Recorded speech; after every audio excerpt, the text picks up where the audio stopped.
በምድር ላይ እኔ የምቀናበት ሰው ምን አይነት ሰው እንደሆነ ልንገራችሁ። ሰው የሚወድ ሰው። ሊቅ አያስቀናኝም።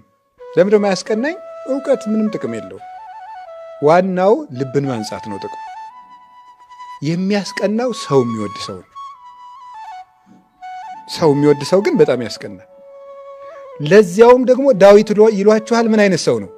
ሰይፍ ይዞ የሚፈልገውን ሰውዬ የሚወድ ሰው። ይሄ በጣም ነው የሚገርመው። ሳኦል እኮ ነው ሰይፍ ይዞ እየፈለገው ቅዱስ ዳዊት በሸለቆ መካከል ተሸሽጎ ሳለ ትንሽ ፈለግ አረገና እንቅልፉን እንዲሁ ጠላት ሊፈልግ ዶ ሰው ይተኛል እንዴ? የጅል ነገር እንዲሁ ነገሩ። ሳኦል ጸድቆን የዚህ መጻደቃለሁ። ሳኦል እኮ ገነት ገብቷል በክርስቶስ ደም ማለት ነው። አሁን ገነት ነው ያለ ጻድቅ ነው። እና ይፍተኛ ቅዱስ ዳዊት ምን አደረገ? ሄደና ከጨርቁ ጫፍ ትንሽ ቁርጥ አድርጎ ይዞ ሄደ። እንግደለው አሉት። ተው እግዚአብሔር በቀባው ላይ እጄን አላነሳም። እግዚአብሔር በቀባው እንዴት ያለ ነው! አሁን እናንተ ሊያርዳችሁ ሰይፍ ይዞ የመጣን ሰው ከነ ሰይፉ እንደተኛ ብታገኙ ታልፉታላችሁ?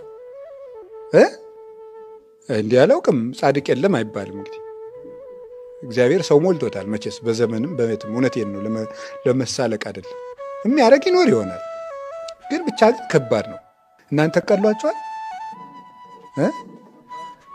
ከባድ ነው አይደል? አደርገዋለሁ ላለ ቀላል ነው ብሏል መተርጉም።